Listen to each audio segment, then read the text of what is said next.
اس زمین پہ اللہ کے ایک کریم نبی عزیر علیہ السلام اللہ کے ہر حکم کو تسلیم کرتے تھے، انسانوں میں محبت، امن اور ایک دوسرے کے لیے احساس کو پیدا کرتے تھے۔ حضرت عزیر بن شلخیہ بنی اسرائیل میں حضرت موسیٰ علیہ السلام کے بعد تشریف فرما ہوئے۔ آپ تورات کے حافظ اور لوگوں کو اللہ کے اصول سمجھایا کرتے تھے۔ جب بنی اسرائیل قوم نافرمان ہو گئی تو اللہ نے اپنا عذاب بابل کے بادشاہ بخت نصر کی صورت میں نازل کیا۔ وہ بنی اسرائیل کو چن چن کے مارتا تھا اور اس نے یروشلم کو تباہ کر کے تورات کی ایک بھی جلد باقی نہ چھوڑی اور تقریباً 40,000 بنی اسرائیل کے عالموں کو مار دیا اور 1,00,000 یہودیوں کو قید کروا دیا۔ ان بنی اسرائیل میں حضرت عزیر علیہ السلام بھی تھے۔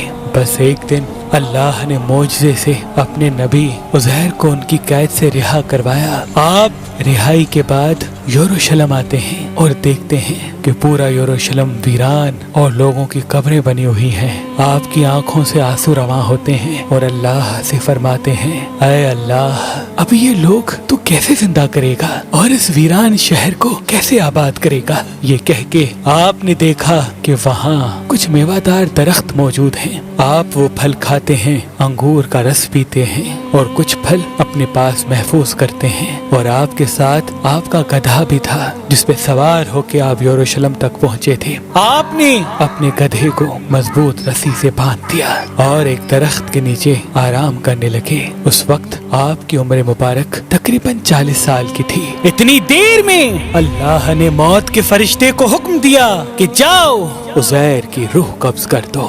حضرت عزیر علیہ السلام اور آپ کے ساتھ آپ کا کھانا اور گدھا زمین پہ ایسے ہی پڑا رہا۔ وقت گزرتا رہا، زمانہ بیتتا رہا۔ اللہ نے اپنی مخلوقات کی نظروں سے آپ کو پوشیدہ رکھا تھا۔ تقریباً 70 سال کے بعد فارس کا ایک بادشاہ یروشلم کی طرف آیا اور اس کو آباد کرنے لگا، اور اس کو دیکھ کے بنی اسرائیل کے وہ لوگ جو بخت نصر کے حملے کے بعد ادھر ادھر بھٹک گئے تھے، وہ سب آ کے یروشلم رہنے لگے اور نئے نئے باغات اور عمارتیں بنائی گئیں اور اس شہر کو پھر سے آباد کیا گیا، پہلے سے زیادہ خوبصورت بنایا گیا۔ مزید 30 سال گزرنے کے بعد جب تقریباً 100 سال گزر جاتے ہیں تو اللہ نے حضرت عزیر کو پھر سے زندہ کیا اور پوچھا، اے عزیر بتا تو کتنی دیر سویا رہا؟ حضرت عزیر علیہ السلام کی موت جب واقع ہوئی اس وقت صبح کا وقت تھا، اور جب آپ اٹھے تو عصر کا۔ تو آپ کہنے لگے، شاید میں صبح سے عصر تک سویا ہوں۔ اللہ پاک نے فرمایا،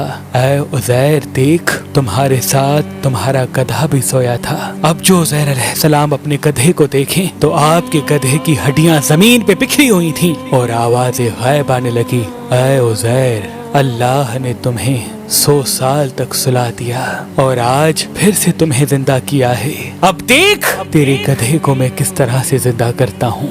حضرت عزیر علیہ السلام دیکھتے رہے کہ آپ کے گدھے کی ہڈیاں جڑنا شروع ہو گئی، ایک ڈھانچہ بننا شروع ہو گیا اور اس پہ ماس چڑھنا شروع ہو گیا، اور رفتہ رفتہ وہ گدھا زندہ ہو کر آپ کے سامنے کھڑا ہو گیا۔ پھر اللہ کا حکم آتا ہے، اے عزیر دیکھ، آج بھی تیرا کھانا ویسے کا ویسا ہے جیسے 100 سال پہلے تھا۔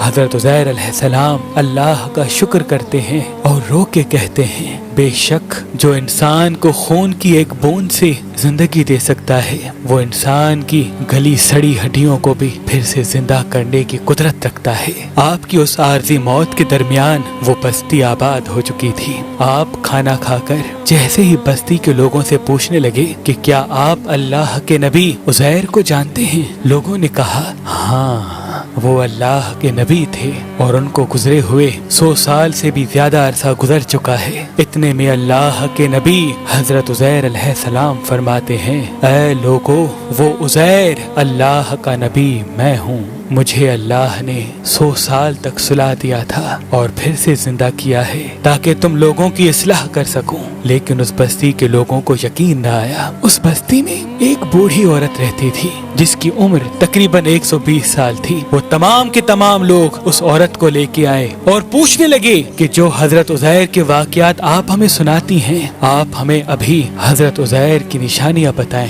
وہ عورت ایک ایک نشانی